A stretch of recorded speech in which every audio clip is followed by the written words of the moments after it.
Opening credits. Wanted by the Biker. A Bad Boy Biker Romance. By Summer Cooper. Auto-narrated using Google technology.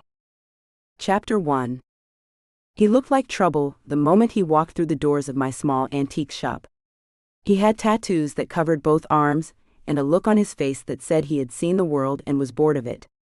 Something about his body language just screamed gritty, dangerous, and unfortunately, I found it undeniably sexy. And then he smiled at me, and for that one moment I felt that I was gifted with a beautiful, rare view. If I had thought he was trouble before, it was clear that he was going to be my downfall now. I couldn't resist a beautiful smile.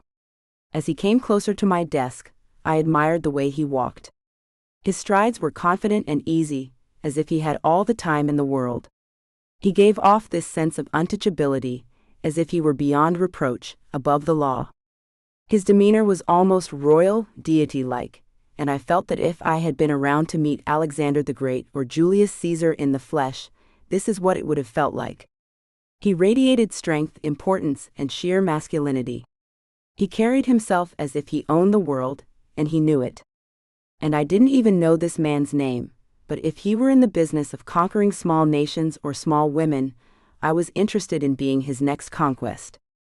"Hi, I'm looking for the owner of the apartment for rent on West Hills." The sign said to come to this address for more information.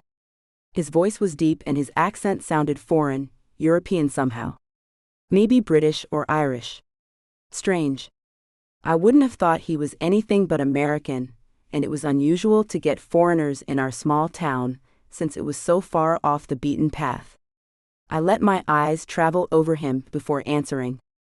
I blatantly looked him up and down, letting my eyes roam over his muscular thighs encased in loose-fitting jeans.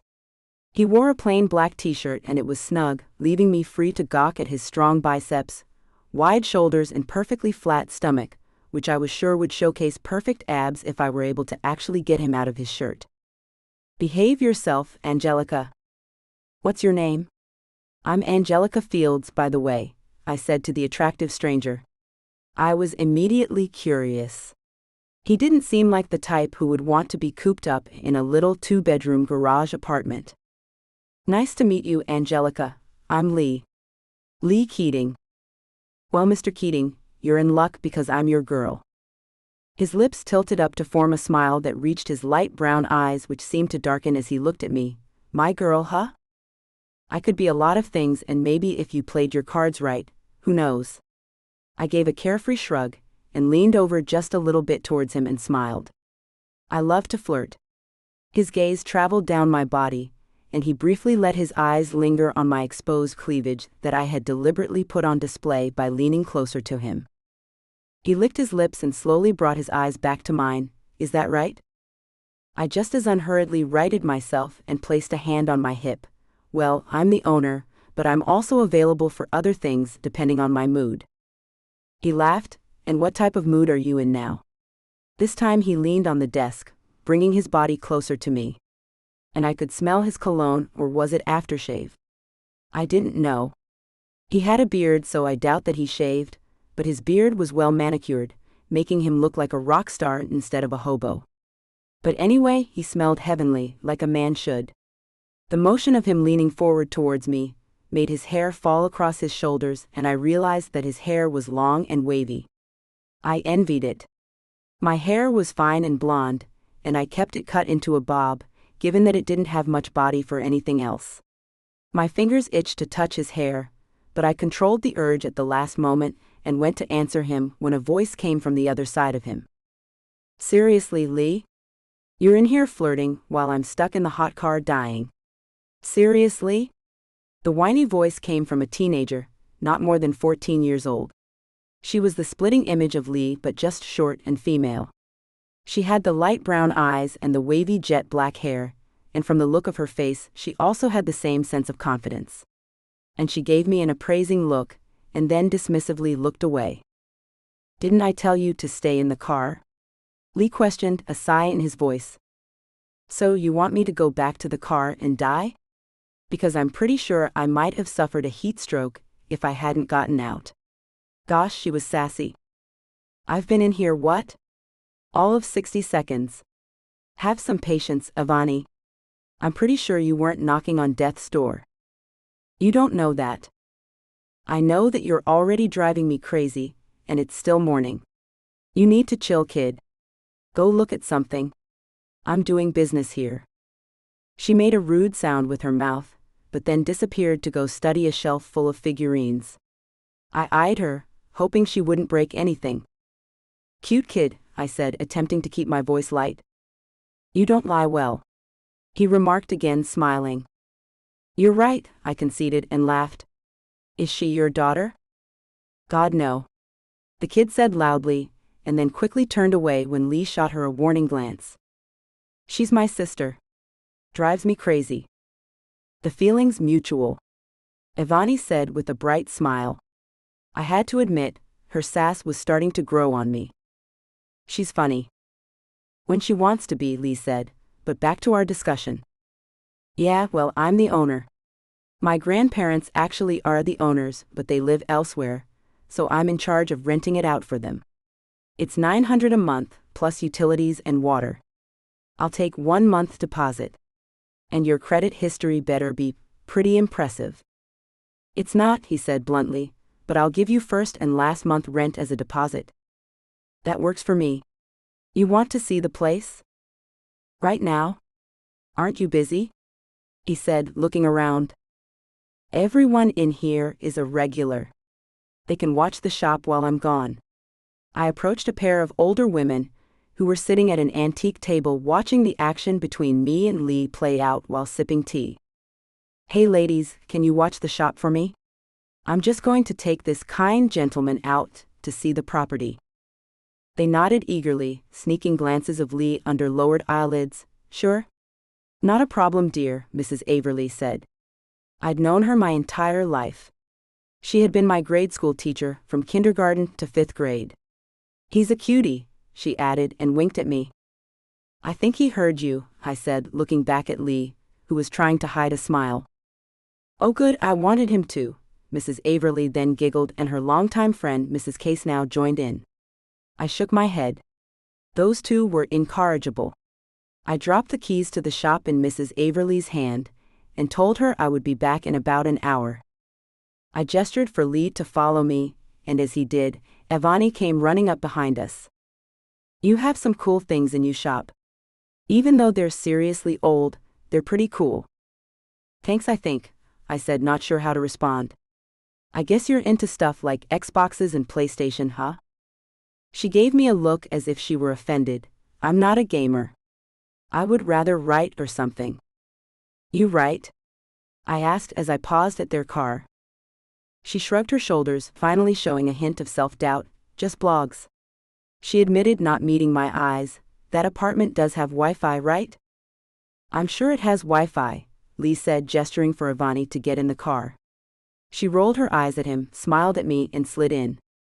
He closed the door behind her and said, Do you have siblings? I wish. Do you want one? Let's say about 14 years old and talks a lot of smack. I think I'll pass. Even though his words might have sounded harsh, he said them with a smile on his face and looked at his sister warmly, who was staring at us through the window making mock censored sounds. Lee laughed and shook his head. I'll meet you at the apartment. Sure thing, I said as he climbed into the car and drove away. I was intrigued as I headed to my own car. What was this dude who looked like an outlaw doing, taking care of his little sister? Clearly there was more to Lee Keating than what met the eye. Chapter 2. I ended up renting the apartment to Lee. He asked to sign a lease just seconds after I finished giving him the full tour of the garage apartment that sat behind my own home. I didn't know how I actually felt about being attracted to a tenant, but it was my job to lease the apartment, and so that's what I did. As he promised, he paid me first and last month's rent and signed a year-long lease. I didn't ask if his little sister was going to live with him, as I assumed she was just visiting. Either way, I didn't feel that it was any of my business, and the garage apartment was 2 rooms, so even if she stayed, it wasn't as if he didn't have the extra room. It had been about a week or two since I had rented the apartment to Lee, when he knocked on my door one morning. I had just gotten in from my daily run and wasn't expecting someone, so I was a little taken aback when I looked out of the peephole and saw Lee standing there. I immediately opened the door. "Hi," I smiled warmly at him. "Is everything okay with the apartment?" He didn't answer immediately, as he was distracted by my long legs clearly on display given the very brief running shorts I had on. Frankly, if I were to bend down and pick anything up, the shorts would err on the side of indecent. I liked Lee's attention and welcomed it. His eyes seemed to burn a slow trail from my legs up my flat belly, that was uncovered given that I was only wearing a crop top, and then he gave my censored a cursory glance. I didn't think the sports bra I was wearing did my censored any justice, but frankly, Lee didn't seem to care. I cleared my throat to get his attention, and he looked up at me, clearly a little embarrassed having gotten caught checking me out. "Do you run every morning?" "Yep. I like to keep in shape.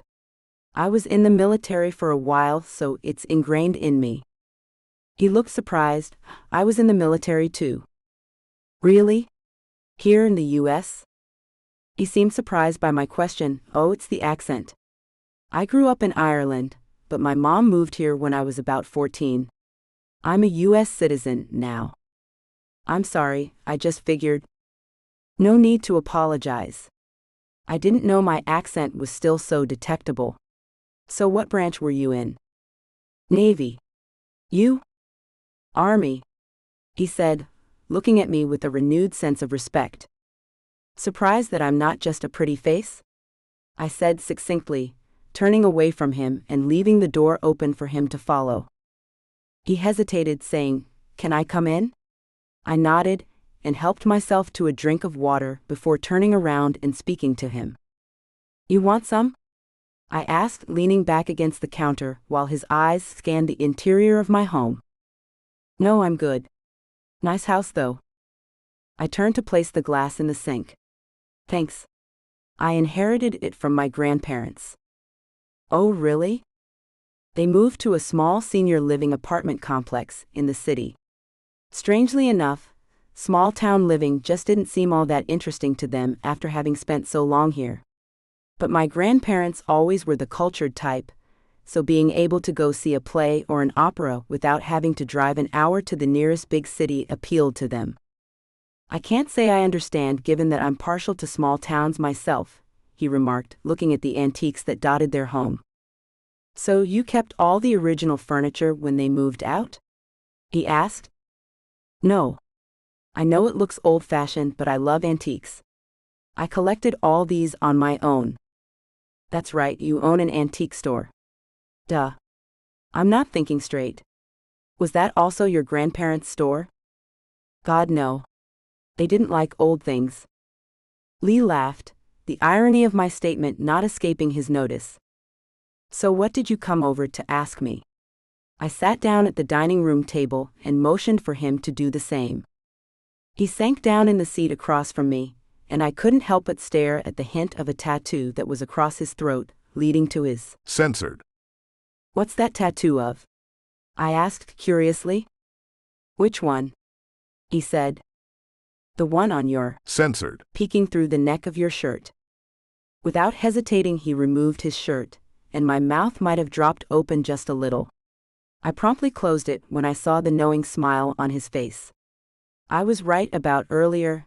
His entire censored and ab areas were nothing but layers of perfectly sculpted muscles. He could easily be on television as one of those trainers on the infomercials, promising a perfect body in just 10 minutes a day. Except that he was better looking than them. I forced myself to focus on the tattoo, instead of his flawless body. It was a hodgepodge of different tattoos, an eagle with its wings spread wide, letters that I guess meant something to him, but I was unsure of the significance. But despite the random nature of the illustrations that consumed his censored, it seemed to all have been done by one person. It was a work of art, and it all had rhyme and reason to it. I didn't understand it, but it was seamlessly all tied together as if Lee's censored was a storyboard, and only he knew the full story. And then at the bottom of the tattoos was a date, nearly indiscernible. "What does that date mean?" I asked, more curious about it than anything else. He looked down and slowly lowered his shirt. It's the day my mother died. I'm so sorry, I said, instantly regretting that I had asked. He shrugged. It wasn't easy, that's for sure, after she died. And now you're raising your sister? He nodded. I'm doing my best. I knew from the date that it hadn't been too long ago. Only about 2 years, give or take a few months. She seems happy with you. From the few interactions I had seen between the two of them, she seemed to adore him. She drove him crazy with her smart comebacks and endless teen angst, but besides that, she seemed to genuinely like being around him. She's a strong kid. She's bouncing back well, especially given the circumstances. I didn't want to pry, so I didn't ask him to explain. Instead I said, so what did you need? I wanted to change the subject. I hated talking about death and loss. I had lost my parents early on in high school, and it hadn't been easy for me to get over it. If it weren't for my grandparents, I didn't even want to think what the alternative would have been. I had heard horror stories about foster care, and luckily I hadn't had to go down that route. I respected and admired Lee for what he did for his sister. It made him even that bit more interesting to me, as a man. You, he said simply, and I did a double take. Excuse me? Are you seeing anyone? Maybe, I said teasingly, and he called me on it immediately. You're such a tease.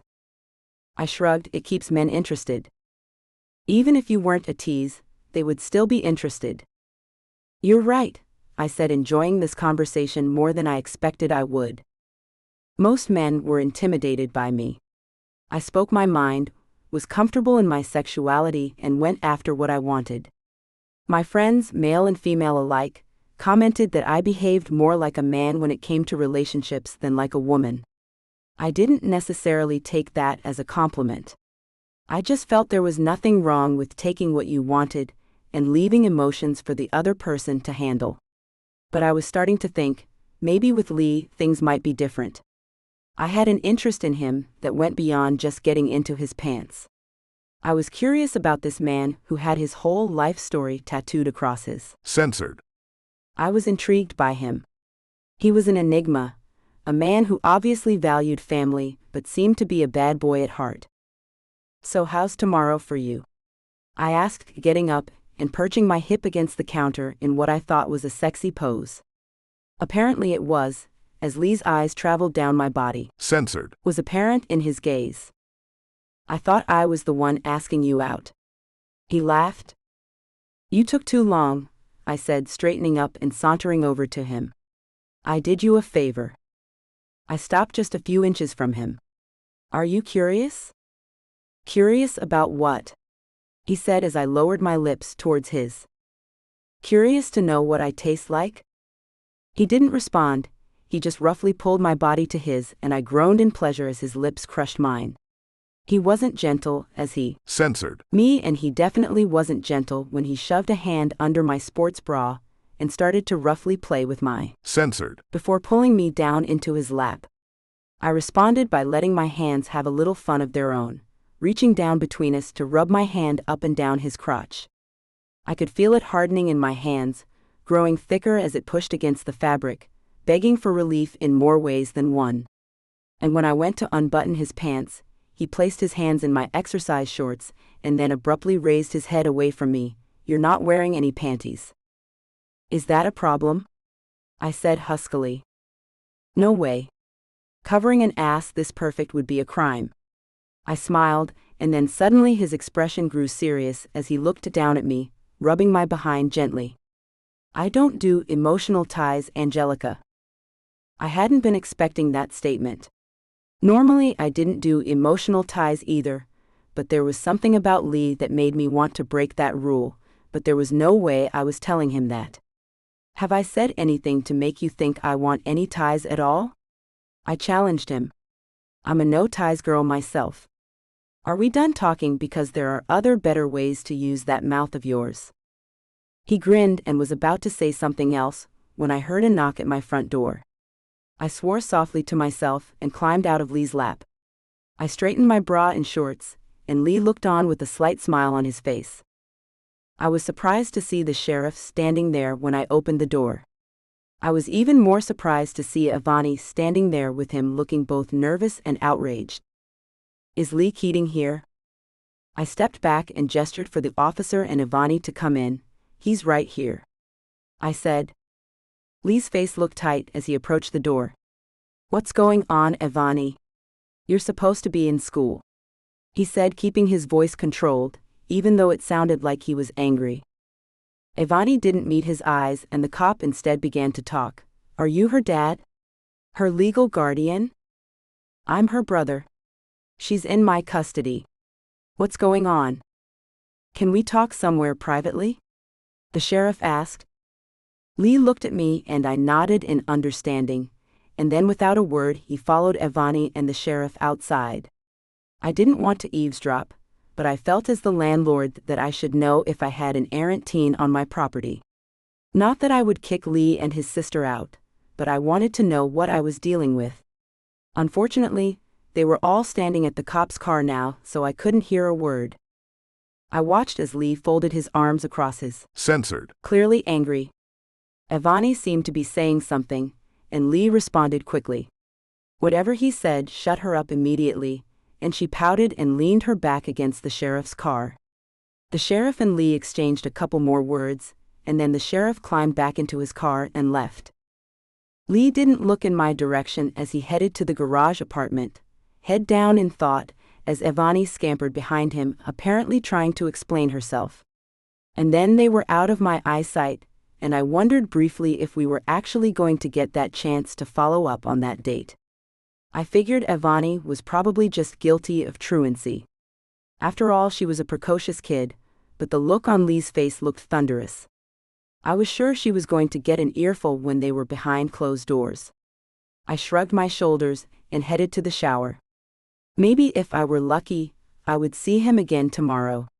And as I undressed, I noticed that my censored were still hard. I was still aroused, and as the hot spray of the shower caressed my body, I wished it was Lee's hands instead. Chapter 3. When I pictured a date with you, I really didn't think it would be at a cheesy diner eating a burger and fries, I said to Lee as I dipped a fry into ketchup and then devoured it. "Are you complaining?" he said, raising an eyebrow. He looked so handsome sitting there wearing jeans and a sleeveless shirt that showcased his ripped arms to perfection. Even the tattoos that covered his arms from just above his wrist and then disappeared across his shoulder blades did nothing to take away from the beauty of his body. If anything, the tattoos accented the perfection of it. I shook my head, still staring at his wide muscular shoulders. "I'm not complaining. I just want to point out that I haven't been on such a cheap date since high school." "Are you calling me cheap?" "Maybe." He had abruptly popped up at the shop during lunch and whisked me away to the diner, claiming that we were going to the town's most famous eating establishment. I had laughed when we pulled up to the diner. We had been discussing Ivani and how she needed to make friends at school before our food arrived. I had been right. It had been truancy. Ivani had left school in the middle of the day, and the sheriff had found her. She had told the sheriff that she was being bullied in school and definitely didn't want to go back. He had felt sorry for her and went looking for Lee instead of taking Ivani back to school. Lee smiled slowly. "You're right. I am cheap." He shrugged his shoulders in a boyish manner. "But the burgers here are the best in the county, and from the way you tore into yours, it looks like you liked it enough." "Or maybe I was just hungry," I said defiantly, and he laughed. "So if you had to give this date a grade, you would be barely passing." He placed a hand over his heart and gave me a mocking smile. "Ouch? That hurts." I couldn't get enough of his sexy accent. Every time he opened his mouth to speak, I looked forward to the way his accent caressed his words.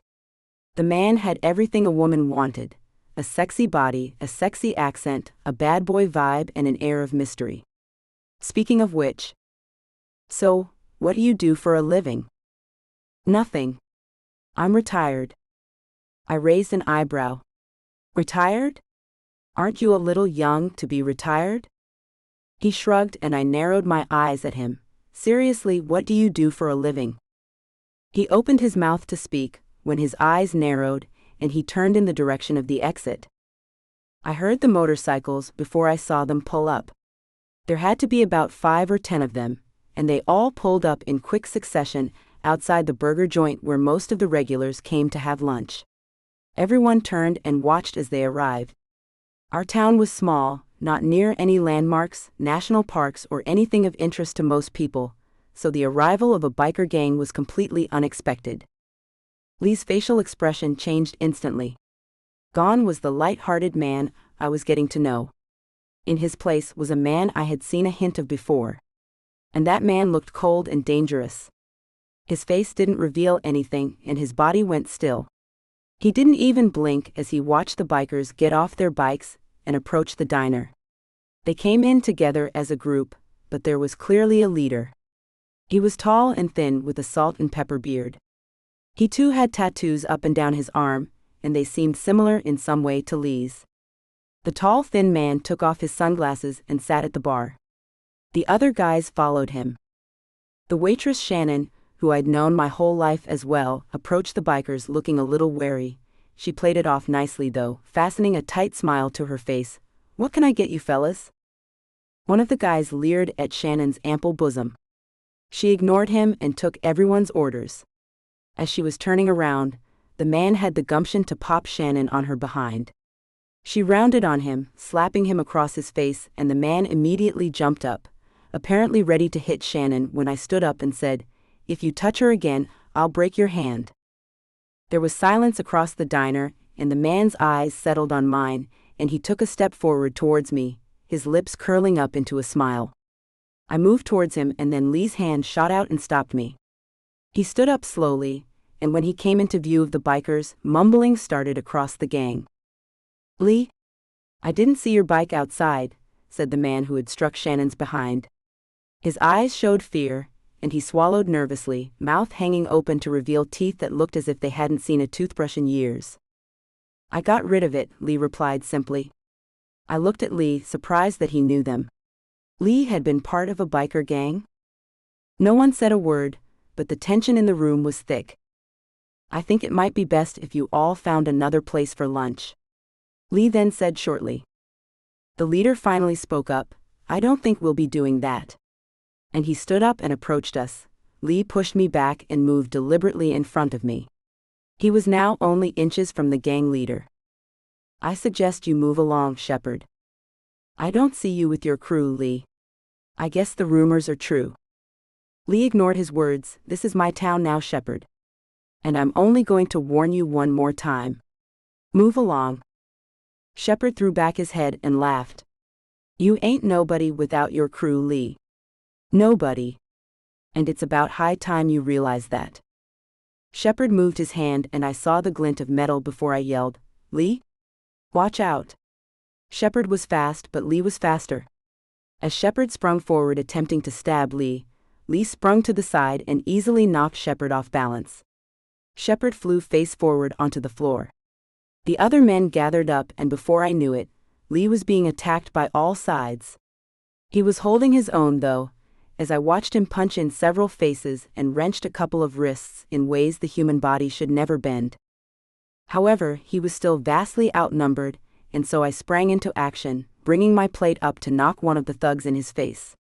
His teeth went rolling across the floor, and one of his other buddies attempted to grab me by my hair, but I was prepared for that and punched him squarely in the mouth. He stumbled back and said, "You hit like a girl." "Oh really?" I said, and then I kicked him in the groin, throwing all my weight behind it. "Was that girly enough for you, ass? Angelica, watch out." I heard Shannon yell as another man ran up and caught me around my middle, knocking me to the floor. I was trained in all manners of self-defense, but I was a mere 125 pounds. The man on top of me weighed at least 100 pounds more than me. And he giggled when he realized I could do nothing, but I struggled against his grip anyway. He mockingly made censored sounds and the scent of his breath made my stomach turn. And his body smelled like sweat, and his pores emanated a scent that made me want to gag. He smelled like he bathed in beer and bile all morning. and with his giant belly pressing against my middle, I struggled to breath. Suddenly, his weight was off of me, and I watched as Lee held the man by the collar of his shirt and planted his fist in the man's wide gut, hitting him over and over. The man gasped and choked for air, and then Lee punched him in his face, and the man's entire body rocked to one side at the force of Lee's blow. And as the man fell towards the floor, Lee wasn't done. He lowered his knee into the man's back, and wrenched his hand behind his back, and pulled it snug until it popped. The man screamed in pain, and then Lee pulled out a knife and wrenched the man up by his hair so that his neck was exposed. The man didn't dare breathe, and all the other bikers stood there, afraid to move. The look in Lee's eyes were murderous as he said, "Call your guys off, Shepard, or your brother will shortly be choking on his own blood." Everyone in the diner was silent, and Lee didn't move a muscle. Beads of sweat dripped down the other guy's forehead, and his breath was coming out in short bursts, as if he were scared that if he breathed too heavily, Lee would cut his throat. Shepard looked angry enough to kill us all, frankly, but apparently he valued his brother's life. Shepard held Lee's eyes for another long moment, and I watched the rest of the gang, waiting for a sign that they weren't going to cooperate. Finally, Shepard dropped his eyes away from Lee's and signaled to his men to move out. They filed out slowly, glaring at Lee as they did. Finally, only Shepard stood there, and Lee moved the knife away from his brother's throat. Lee took his time to stand up, letting his full body weight press against the man's spine. The man screamed and Shepard tightened his jaw. "I'm going to kill you, Lee. You've tried before, Shepard. You really want me to gut you again?" I watched Shepard's hand go involuntarily towards the front of his shirt, and his voice grew frustrated as he addressed his brother. "Get off the floor, Vicky." Shepard growled and his brother dragged himself up. Vicky gave Lee a glare and said, "Your girl ain't nothing but a whore, just like your mama." Lee responded faster than I'd ever seen anyone move, and his fist connected with Vicky's throat with a hollow thud. Immediately Vicky hit the floor again, gasping for air, clutching his throat. "Get him out of here," Lee said dismissively, and Shepard grabbed his brother by the arm and helped him stand up. Vicky's breathing was heavy the whole time. And finally they were gone. Everyone started talking at the same time. Shannon thanked me and Lee. Everyone had questions about Lee, and he didn't say much. His eyes were still watching the outside, looking in the direction that the biker gang had disappeared. "How do you know them, Lee?" I said when the rest of the diners either left or went back to eating. He ignored me and said, "Let's get out of here." His eyes were still trained on the windows that looked out to the parking lot. "Lee, this isn't the time or place to talk, Angelica," he said dismissively, and I was taken aback by his cold tone. He didn't even look at me as he walked away. He just motioned for me to follow him. I knew he expected me to do exactly that, but his sudden change in attitude bothered me. I wasn't used to being bossed around, but I told myself to calm down. He was just still in the moment, and after all, he had threatened to kill a man over me. Keeping that in mind, I followed behind him. I climbed next to him in his car and he was silent for a while. "All right, Lee. Enough with the attitude. What's going on? How did those men know you?" He didn't answer for a long moment, and his hands tensed on the steering wheel before he turned briefly to face me. "Isn't it obvious? I'm a criminal." Chapter 4. We were back in my home, and I wasn't going to accept such a vague response. Lee had insisted on escorting me inside. He was paranoid that the gang would be waiting for me. When we got to my house, no one was around. There wasn't a reason for them to know where I lived, so I thought Lee was overreacting. Besides, in my head, I was still sure that I could protect myself. "You're an ex-con, Lee?" I said, sitting my purse down on the table. He didn't say a word for a while, and when he finally did, he gave a harsh, humorless laugh before he began. "The short answer to that question is no. I joined the military when I was 18. When I got out, there weren't many jobs in our town. My mom was dating some new guy. That guy turned out to be Shepard. He brought me under his wing, introduced me to the biker's life. My mom didn't like it. She said she wasn't trying to raise a thug. He shook his head at the memory, as if it left a bitter taste in his mouth. She dumped Shepard, but by then I was too deep into the gang to even think straight. Eventually, I climbed rank, became Shepard's right-hand man, and then we censored. Heads and I left. Not before we got into a fight, though, where I almost killed him. I joined a different gang. I did things that I'm not proud of. I should have spent time behind bars, but I was good at disappearing and my men were loyal. I didn't see my mom and sister for years. He paused as if he didn't want to continue. What happened then? I asked when the silence stretched too long for my comfort. I got a call from Child Protective Services. Oh my God, about Ivani? He nodded. But what happened? Why? Where was your mother? My mother was admitted into the hospital. She had pain in her lower abdomen. Was it appendicitis or something? I said, knowing nothing about the subject. I was painfully ignorant when it came to medical issues. It was some sort of infection. They couldn't stop it in time. About time I got there, Mom was gone. The pain in his voice made my heart hurt for him. I'm so sorry, Lee. How did Ivani take it? Not well. Not well at all. She blamed me. I looked at him shocked, but why? It wasn't your fault. She said that if I'd been there, I might have noticed Mom wasn't feeling right and I might have been able to save her. That's not necessarily true, Lee. He looked away from me and stared out the window. It doesn't matter if it's true or not. It only matters how she feels. I failed my mom and I failed Ivani. Lee? Nothing you say can change the facts, Angelica. I messed up. I should have been there for my mother. I'm scum for not being there. I know and accept that. I can't rewrite history. I'll live with that guilt until the day I die. I can't make up for Mom's death, but I can do my best to take care of Ivani now. I left that world behind. It was no good for me, or my mom or Ivani. She deserves better. So I took my money and left the gang. They weren't too happy about my decision, but they know what I'm capable of, so they left me alone.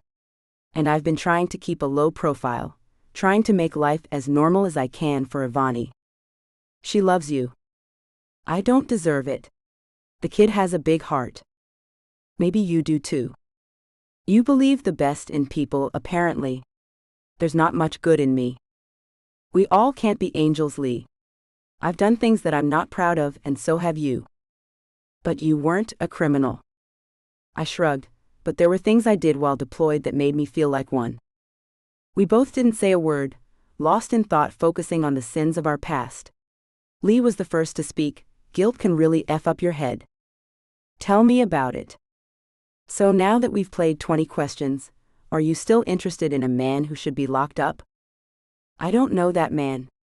I only know you. The mood in the room shifted, and I could feel Lee's eyes on me as I abruptly walked away from him and pulled a beer out of the fridge. I know it's the middle of the day and all, but after this afternoon's little adventure, I can surely use one. You want one? He nodded. You really know how to handle yourself in a fight. Thanks, by the way. You didn't need my help for long. He shrugged and took a swig of the beer I handed him. Nothing sexier than a woman who can hold her own in a fight. I smiled, flattered by his comment. I still train, keep in shape. I have a sparring partner at the gym. A retired boxer. Lee raised his eyebrows, clearly impressed. I'll remember that if I ever make you mad. I laughed, glad the tension in the air was gone. The previous subject had been too heavy for me.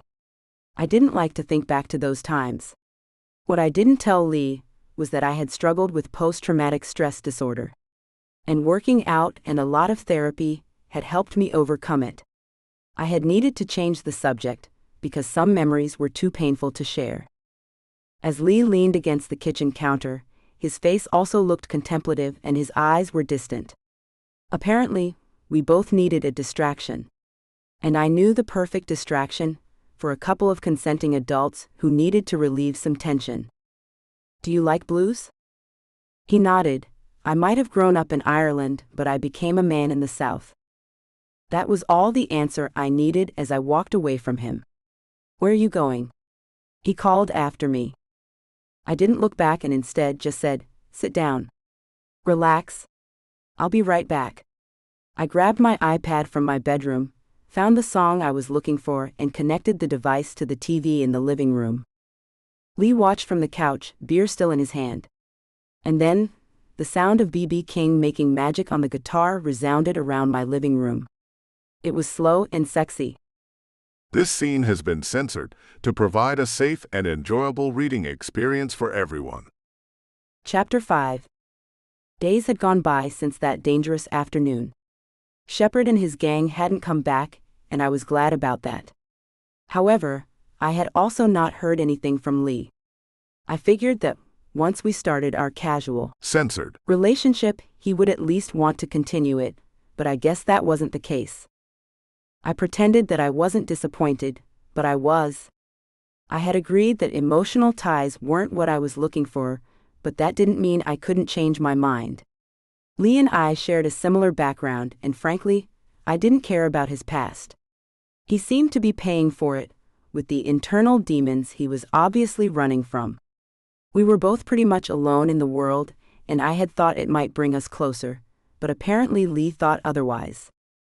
I was deep in thought, and if it weren't for the smell, the scent of stale beer that assaulted my nose, I wouldn't have known that the man was there. I reacted instantly, turning around to deliver a blow to his face when something hard collided with my skull, and the world around me went black. I woke up slowly with a splitting headache so bad that I felt I would die from it. After a few dry heaves, as nausea set in, I managed to open my eyes. I was in a barely lit room, and as I turned my head, I realized that we were in some sort of abandoned schoolhouse. I tried to touch the spot on my head that throbbed, but I found that my hands were tied behind my back. I was restrained against an old basketball goal. For the first time, I realized that liquid was dripping down my forehead, and from the old cans of beer that were haphazardly thrown around me, I realized that it wasn't blood, but beer. Apparently they had used me as a human garbage can while I was unconscious. My eyes finally trained on the door I could see from a distance. I heard voices, and looked around for anything to use as a weapon. I was just grateful that they hadn't tied my feet. I wouldn't be able to get away, but at least I could use my feet as a weapon to protect myself. I swallowed back the tinge of fear I felt as the voices grew closer, and then Shepard and Vicky appeared and their men filed in behind them. Vicky's arm was in a cast. I guess Lee had broken it after all. I smiled a little to myself at the thought. "What are you smiling about?" Vicky snarled as he came closer. I ignored him and said instead, "Well, Shepard, it's always a pleasure to see you. You know, if you wanted to date me, you could have just asked me out like a normal person." Shepard was clearly not amused. He didn't reply. Instead, he slapped me hard against my face and then took his gun out and pressed it against my temple. "I will cover this gym in bits and pieces of your brain. So be careful what you say to me. Lee ain't here to save you this time." I didn't flinch. It wasn't the first time someone had threatened to kill me. I had spent my years in the military preparing to die. I wasn't scared of Shepard, but I would play it smart because after all, I did want to live. "Now do I have your attention, Ms. Angelica?" he said mockingly before spitting in my face. I instantly closed my eyes, enraged to the point that I could only think of one thing, and that was ramming my fist into Shepard's mouth and knocking all his teeth out. "You're going to give your little boyfriend a call," he said in a soft voice as he stroked a hair back from my face. I gave him a look that clearly said, I wanted him dead. "You want Lee here, then get him here yourself. I'm not helping you kill him. You're a coward. You want him dead, then go find him yourself." "I told you she was going to be difficult," Vicky whined. Shepard looked at his brother, shook his head, and then turned to me and smiled beatifically, his weak jaw and sallow eyes looking ominous and insane. "This will hurt." He punched me then. In my gut. The pain was so bad I started coughing, trying to breathe. "Now you're going to call Lee, or I will beat the hell out of you. When I'm done, you won't be pretty anymore ever again." He brought out a blade and traced the blunt end down my face, and then abruptly flipped the knife over, cutting into my chin. I didn't even flinch as blood began to flow down my face, eventually ending up as droplets of red on the floor. Do what you want. I'm not calling Lee. I had been tortured before. This wasn't my first rodeo. I knew that I was probably going to die there in the old stale-smelling school gym, but I wasn't going to pull Lee into this. Because if I called Lee and they killed him, who would Ivani have? I had no one but my grandparents when my parents died. Ivani would end up in foster care somewhere, and I feared that reality for her more than I feared death. Suit yourself, I'll get him here anyway.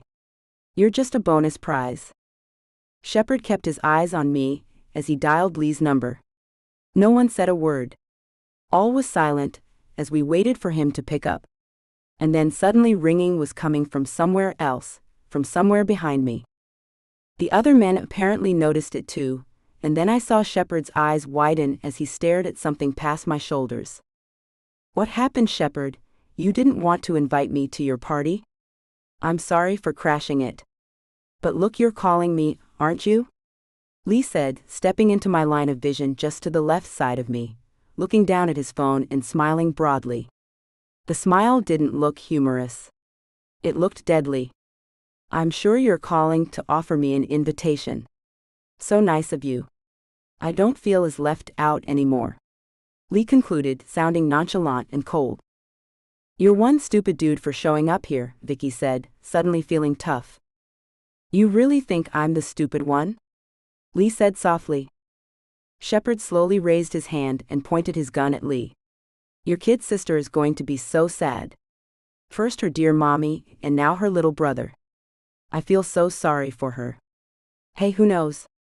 Maybe if she ends up in foster care, I'll adopt her and bring her into the fold. Shepard said with a sick smile on his face.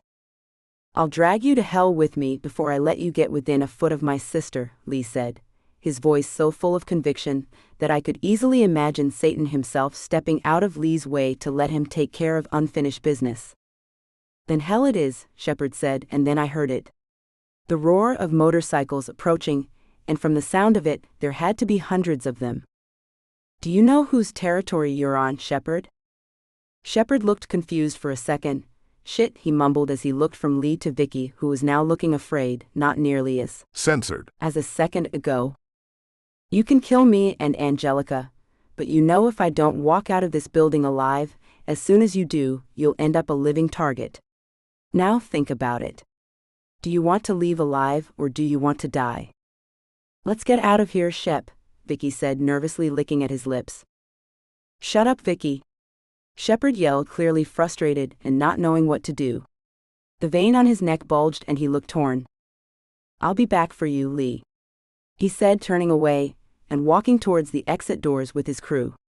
Vicky scampered behind him. No. I don't think so, Lee said softly, watching them leave. When they were gone, I sighed and said, Think you can untie me now?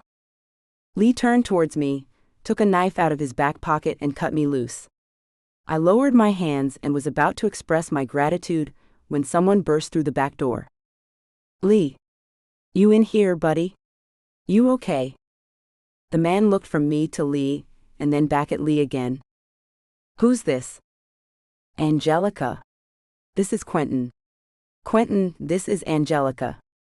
Quentin helped me get out of the gang years ago. Shush, not so loud, Quentin said, looking around. He was almost the same age as Shepard, but while Shepard was lanky and looked emaciated, Quentin was built like a bear. I saw Shepard practically run out of here like he saw a ghost or something. They hopped on their bikes and rode out of here so fast that my men were disappointed. I promised them there would be some action.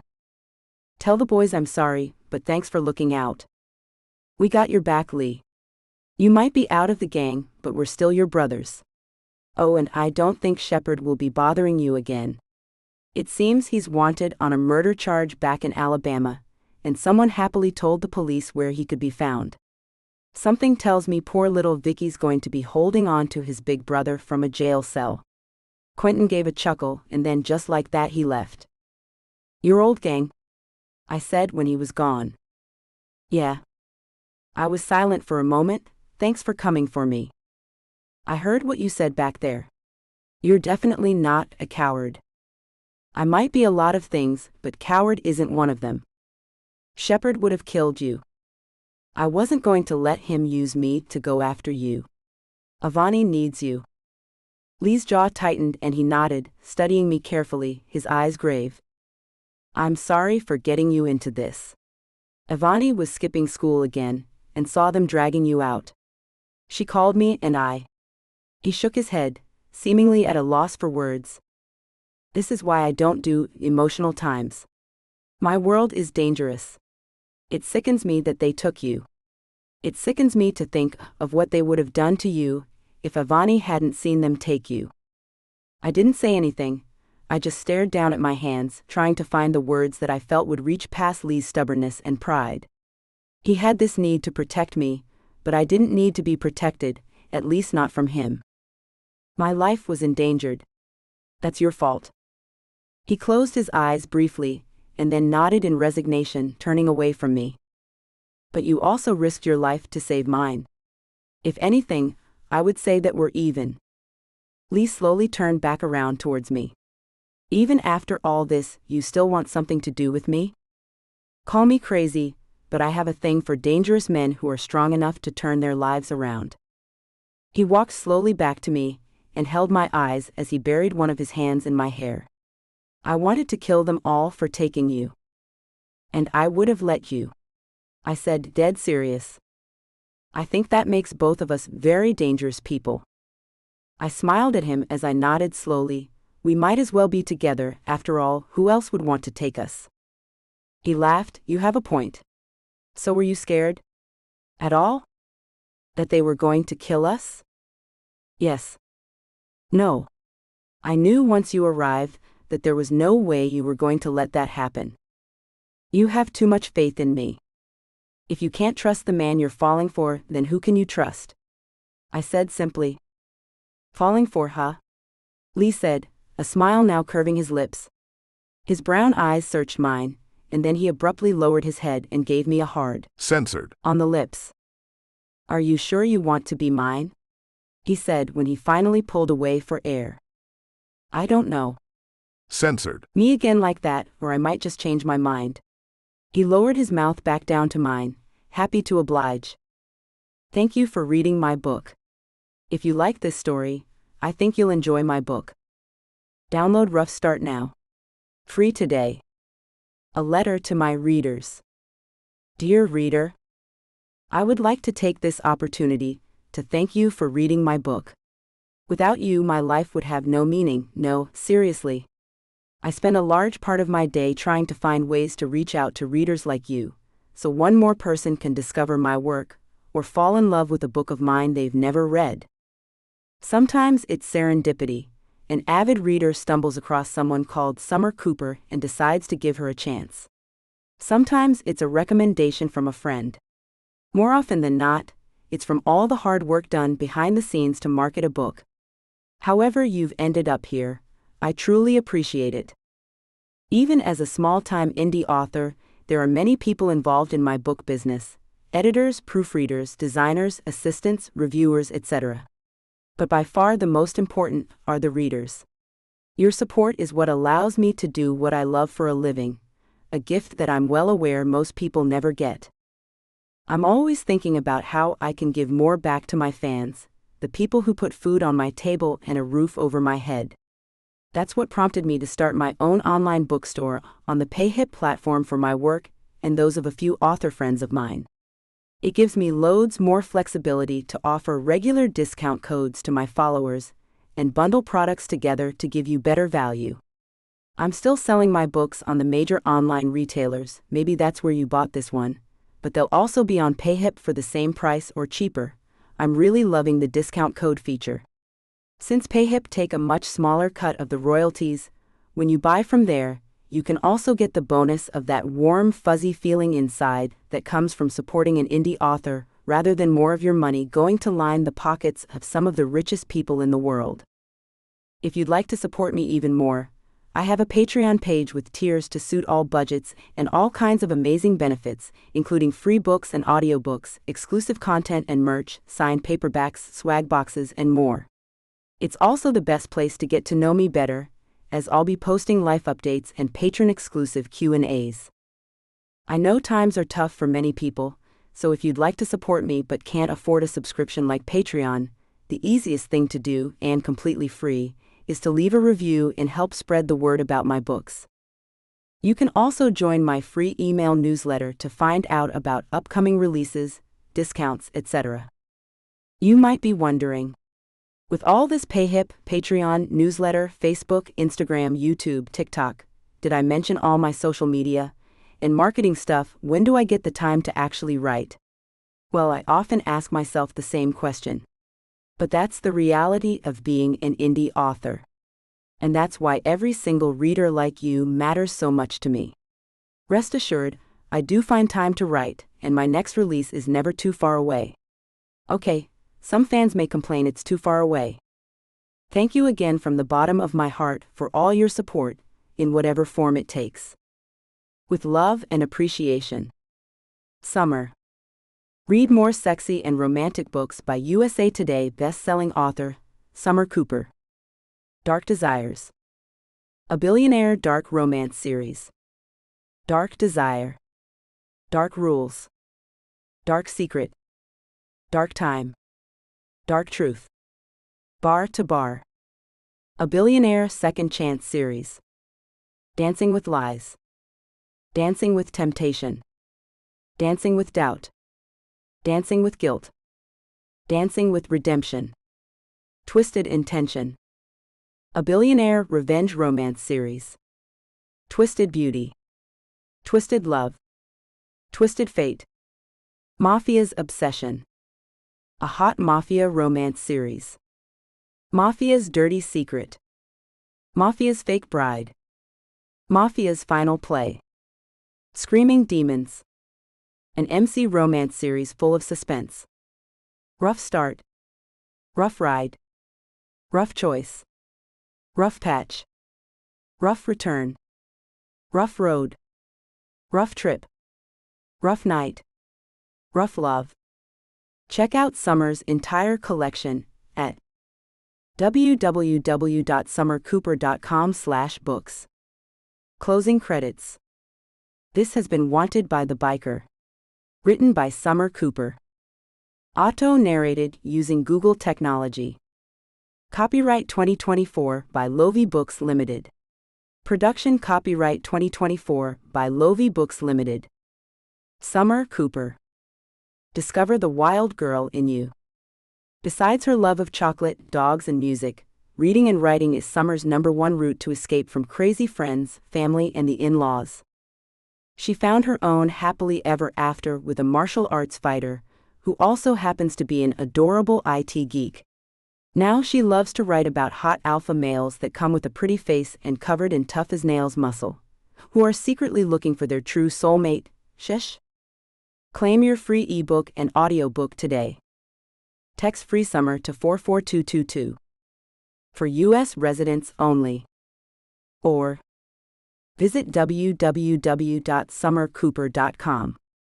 Summer is currently working on her next book, so she's trying to stay away from the internet. However, if you wish to get in touch, please email her at hello@summercooper.com and she'll get back to you as soon as she can.